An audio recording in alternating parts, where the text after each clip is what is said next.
Welcome to the channel. My name is Jason, and here is where I talk about all things story. The story I'm talking about today, though, is one of my own. This is episode 26 of my weekly series, Worth 1,000 Words, where I write a 1,000 word short story based on a piece of artwork. And today we are going back into the apocalypse. I know I've visited that realm plenty of times in this series, but this one has a little bit of twist on things. And as you'll see when I talk about the artwork coming up next, I almost missed it, but there's a small gem that pushed me into deciding to write a story about this. And I'm glad I did because it gave me the opportunity to exercise another writing muscle, and that is stream of consciousness within a character, through the lens of a character, though.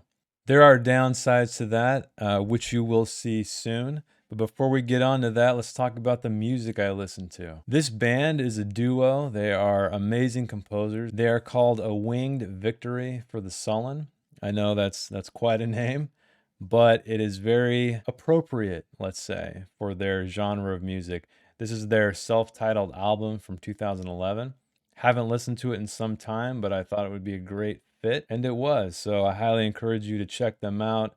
Maybe listen to it while I read the story to you, or you read it on my website. I always read with music. I always write with music. I think that those two things highly complement each other, especially when you find ones that fit the tone that you're trying to achieve or experience. Maybe it's because I love movies and watch a lot of movies, but I'm very visual, and I try to create that style in my writing. I hope I do. You can tell me if I don't. It's fine. I want to learn. All right. I'll stop with the intro. Let's check out this week's artwork. This week's artwork is titled Room, and it is by a concept artist out of Poland named Michał Sałata. I see a lot of images like this on ArtStation when I'm scrolling through the feed. And I almost passed this up, but I'm glad I didn't, because what really makes this one stand out to me is the figure on the bed. So there's countless illustrations of people in post-apocalyptic settings just hanging out, looking off into the distance into a ruined city or house or something else. But this one at first glance seems to be just another of the mix. But what I really love about this thing is that we have this girl and this dog, which is, standard The Last of Us, Last of Us 2 conceptually. But what makes it interesting is the figure in the bed. So we have this skeleton lying there with just vegetation growing through it. This moment, to me at least, what I'm imagining is this girl standing here at the foot of the bed, taking in this moment where you have this beautiful sunlight pouring in through these windows. There's a breeze. There's these pretty flowers growing through this dead person, and it really just creates this nice contrast, right? So a lot of these settings, they don't have the beauty to go along with the darkness, but this image has it. And The Last of Us, if you've ever played that game, has moments like that as well. And I feel like that's what makes these things so special, is to find the beauty in the ruin.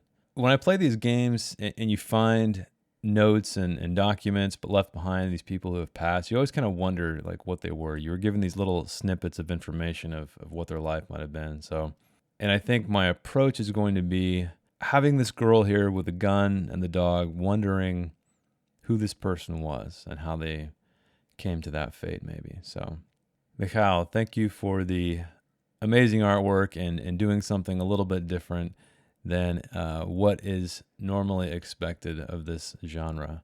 All right, let's see what I came up with. She had a garden, flowers, not vegetables. Every morning, it called to her from an open window. A little dust and a few insects never hurt anyone. The sun billowed the curtains as much as the wind did, infusing it with a glow she could only describe as heavenly. A silly word, since she didn't believe in heaven, but no one was here to judge her.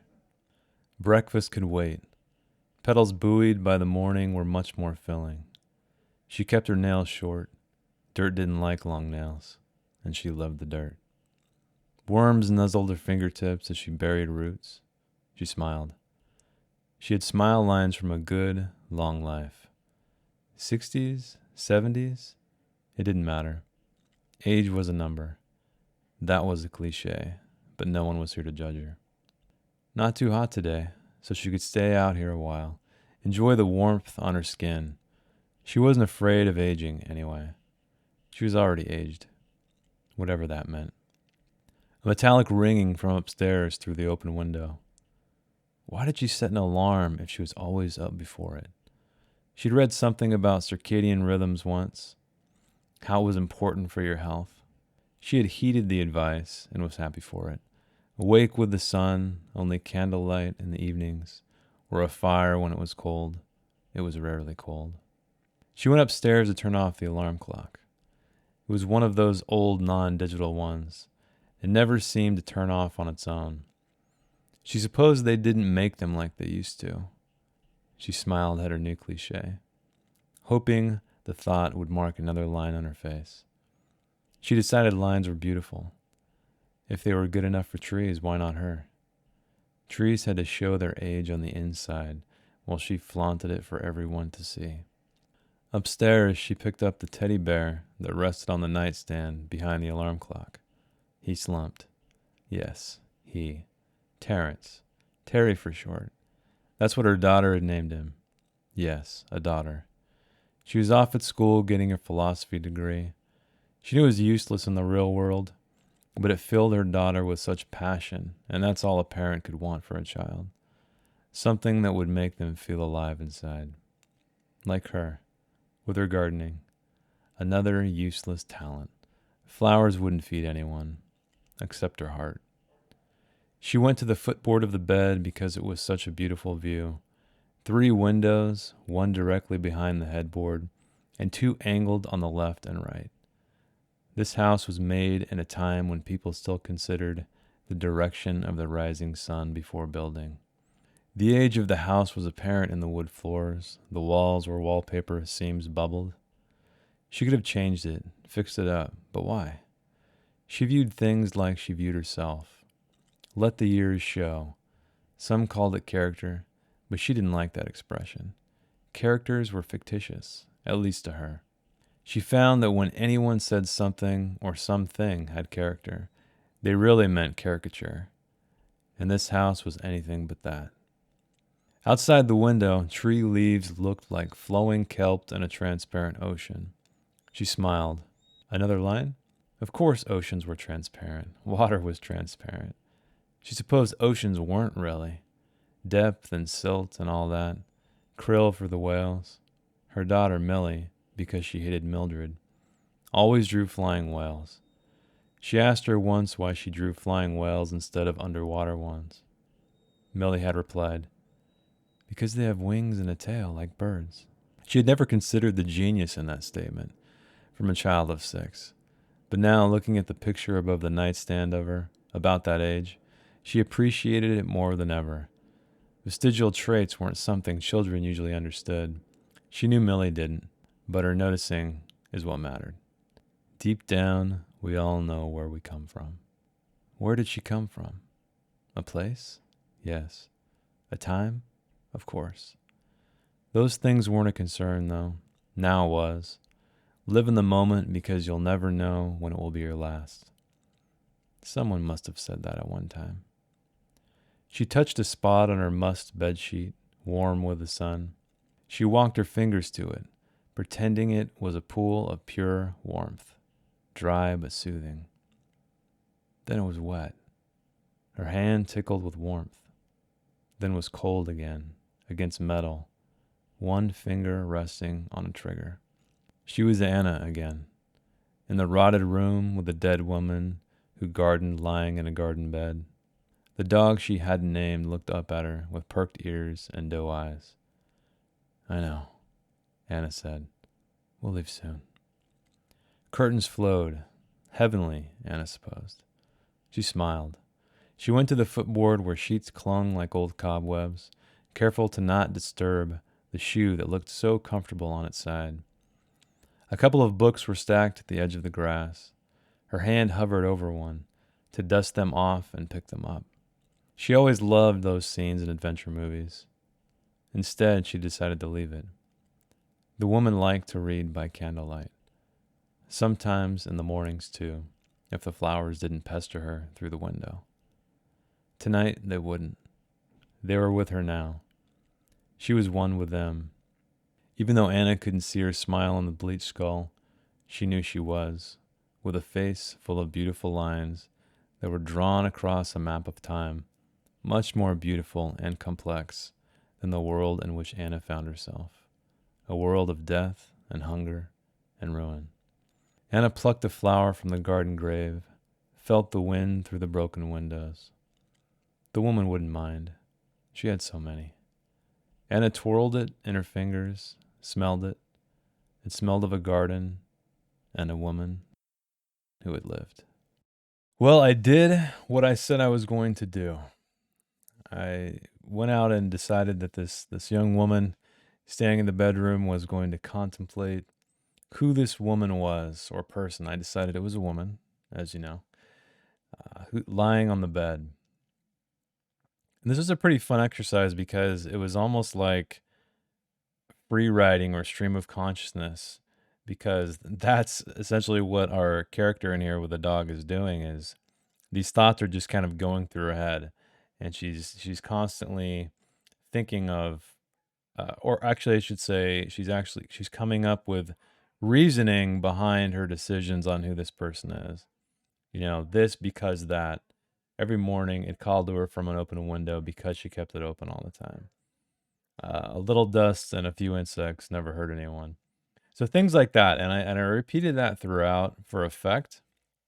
I did go back and tweak some stuff because I did find myself going pretty far over the word count.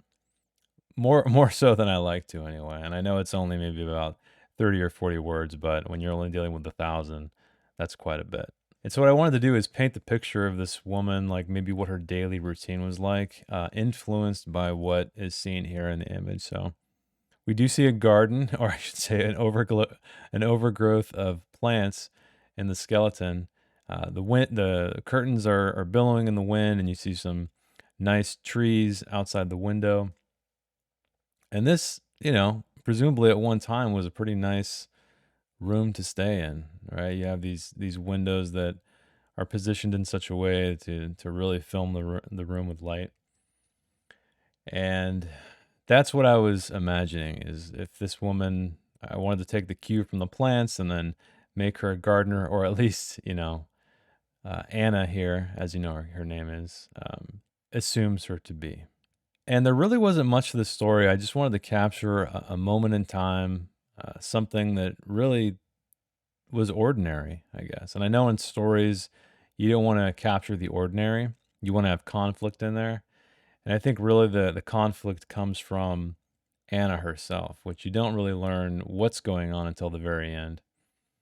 And that conflict is that she's stuck in this really shitty world of ruin and death and hunger and all those things I mentioned. And she's just stuck dealing with it. I mean, she can't do anything. She almost, I guess, envies this woman in a way, because she maybe died in a nice way. I mean, it's hard to know if she killed herself or if she just died from whatever plagues the world right now. But she's in bed, and I think that image in itself speaks of comfort, I think. And so, yeah, I kind of worked my way down the imagery here. I took special note of the bed, the configuration of the room, the curtains, the pictures. There's a small little teddy bear down there on the ground near the nightstand, and the alarm clock itself. I was playing with that, and I was also playing with the idea that maybe this woman wasn't young when she died. Maybe she was older, because I think that Anna is projecting what she probably will never have into this woman's life. She was able to grow old and die and live a full life, whereas Anna appears to be young and stuck in this apocalypse. And so you can hear I have a lot of questions. Who is there? A man, a son, a daughter. She picked a teddy bear and rested. So here's where I start to describe the teddy bear, and then decide that is owned by her daughter, who is now off at college, further indicating that she's an older woman. And a lot of this is just kind of, I don't know, just, I don't want to say life lessons, but advice, right? And the thing is, I think the one thing you got to keep in mind of this whole thing is all this is concocted by Anna, right? None of this is true. This is all her imagination running wild, creating an archetype or a character of sorts in this body she finds. And so I think that's what's kind of compelling is that you don't know who this person is. I mean, that person could be a man. It could be a very evil person. It could be someone who killed themselves. They could have really succumbed to a painful death. They couldn't, maybe they're not as old as Anna thinks they are. But regardless, she's painting a picture for herself of what this is to essentially create a much more pleasing world for herself or idea of one. And here I am talking about the house and the peeling wallpaper and things and how houses were designed different because one thing always noticed is it seems like in imagery like this, you never see a modern track home. There are always these. I mean, look how big this room is. It's a massive room, three huge windows. It has an appearance of, I don't know, just something not of modern times, right? It doesn't look like, most rooms are square or rectangular, clean lines. This has more of a, I don't know, a pentagon shape or hexagonal shape. It's hard to tell from this view. But I don't know what that is. I always feel like that's the case in movies too. Rooms are always much larger than in movies than they seem to be in real life, and I'm sure that's because the film crew and et cetera, et cetera. But anyway, I digress.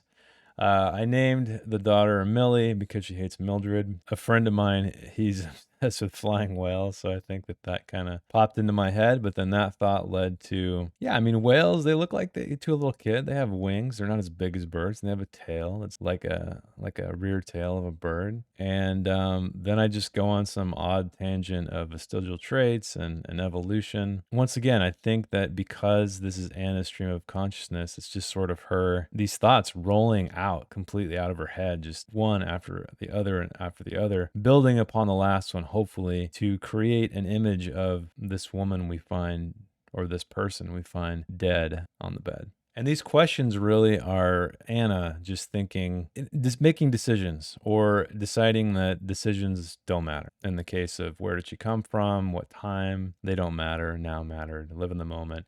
And this is also full of cliches, and that was intentional. I don't know why. It just started out. I wrote the first cliche, and I said, and then another one came, and I just decided to keep it. But I made sure to make note of the fact that I knew they were cliches, or Anna knew they were cliches. And this is the point where I'm not quite sure if it was clear what's going on. I think when I go back to edit this down the road before publication, I'm probably going to make this part a little more apparent. So what I wanted to do is create a transition point because we're in Anna's head right now. We're not in reality. And I wanted to create a moment that snapped her out of this reverie. And the thought there was the dog licking her hand. And so that's what I did is I had the woman, the nameless woman, walking her hands up the bed, looking for this like pool of light, essentially. And she crawled her fingers there.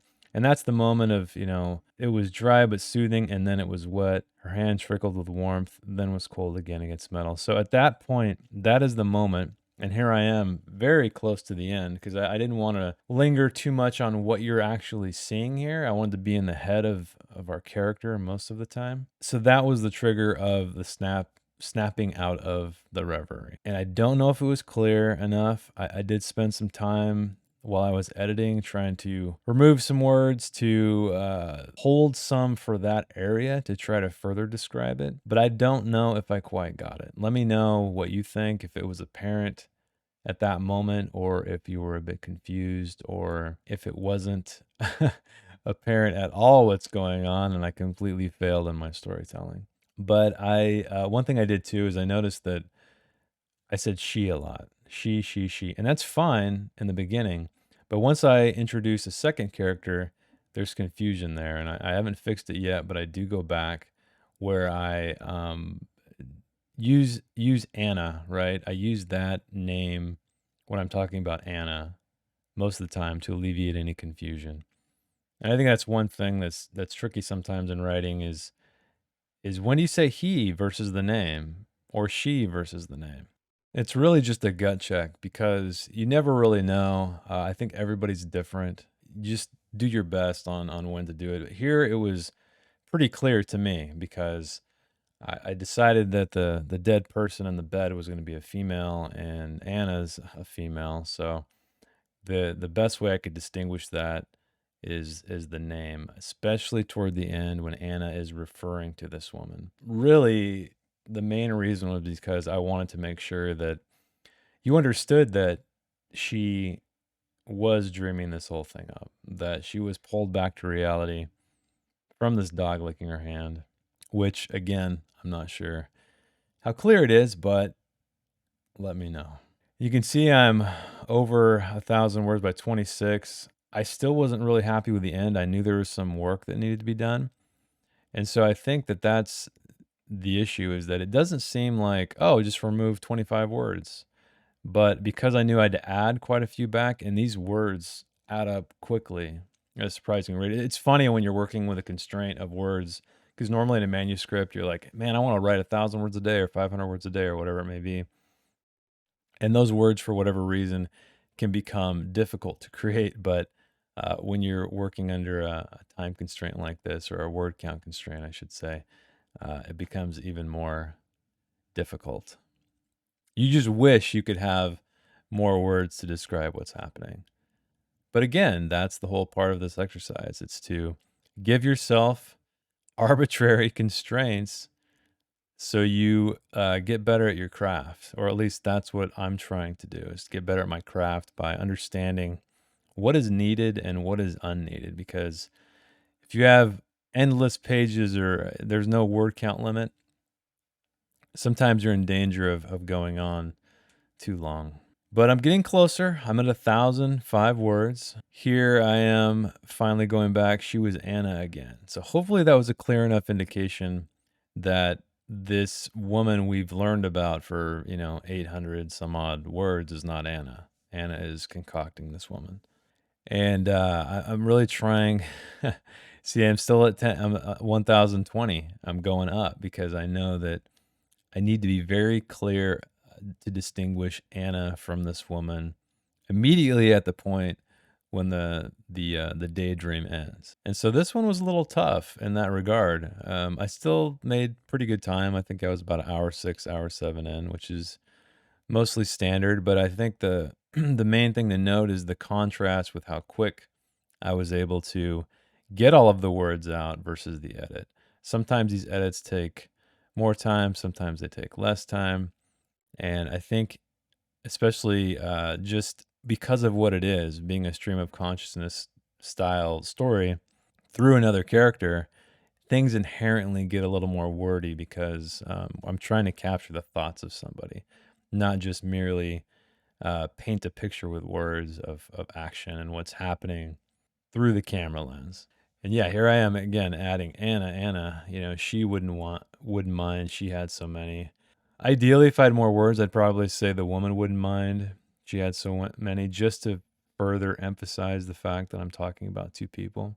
Or maybe what I could have done is made the dead person a male. Then that would have sorted out the whole thing.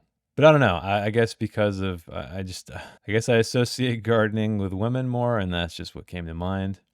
Forgive me if that's sexist, but that's just I'm just being honest here. I decided to delete the UV index stuff. I was like, that's a little too in the weeds, and no, that's not a pun. Too much detail, and plus I needed to remove words anyway. Now I'm finally under 1,000, which was awesome because it was killing me. And it's funny because I removed some, and then I noticed little areas where I could add some more, and it adds up. After all these paragraphs, it starts to add up. And I feel like I read this one pretty carefully. Stories I write, I can skim through, and I could just kind of see the global changes or the line by line changes I need to make. But maybe it's because this was heavy with paragraphs. These paragraphs are usually a little bit longer than I like to write. Although it is a little bit squashed because of the screen and zoomed in so you can read it better. And I pretty much have that. Yeah, it smelled of a garden and a woman who had lived. So I did have the final line in there. I was happy with that. And just cleaning up here to distinguish again Again, I know I've said it a million times, of who this woman was and who Anna was in the manuscript. Welcome to the end, dear viewer. I'm so glad you made it. I really am, because these are long videos, and if you've made it this far, I must be doing something right. So on to the story. Let's talk about the story. As I mentioned, stream of consciousness. It is through the eyes of the character we see in the painting, who we don't really know, or I should say, we don't realize that that's happening until the very end of the story. And I think there was an opportunity here to tell a more detailed story of what you see. But what I liked about it is you just had this light spilling down onto this skeleton and this woman just staring at her. So I could have told the story of how she got there or what happened after, but I felt like these two were having a moment of sorts, or at least the living one was having a moment for herself. And in regards to craft, the stream of consciousness exercise through a character, what I learned from that was an economy of words. And I know that is sort of the overall tenet of this entire exercise for all these stories. But when you're dealing with stream of consciousness, a lot of words are coming out. They're coming out really quick. That's what I struggled with here, was longer paragraphs, more words, to try to squeeze that into 1,000, and then also have it be interesting enough to, like, once I revealed who this character was standing here with a gun and the dog, give her enough screen time to be interesting, or at least make the transition from that thought process to reality more clear. And on that note, clarity. I don't know that I was completely clear with the transition from the daydream to reality. I will probably cut some stuff later to beef that up a little bit. I don't know. But if you thought it was clear, that's good to know. So let me know in the comments below what you thought about it. I'm always looking for ways to get better. And the only way to get better is to get other people's opinions on your work, because I'm an echo chamber in here. I do my best to look at my stuff with an objective eye, but as we know, that's impossible to do. That's all I have for this episode, so I hope you enjoyed it. Thanks for sticking around, and if you'd like to support the channel, please give the video a like, subscribe if you're not already, comment below, it helps the algorithm, or so I'm told. And I wrote a book, it's called The Field. It's a dark coming-of-age story. It's available on Amazon and anywhere you can get ebooks, completely free, but any downloads and reviews are much appreciated there. And if you'd like to catch me right live, I do live streaming on YouTube here and on Twitch every Saturday and Sunday around 5 p.m. Pacific. I know I'm not the best at keeping schedules, but so far I've been pretty consistent with the weekends. The time has fluctuated a bit, so keep your notification bell on for that. Thanks again for watching, and keep reading and keep writing, and I will see you next week. Thanks. Bye. If you'd like to read the story in its non-video format, check the link in the description. I didn't edit anything else, promise. Thanks again.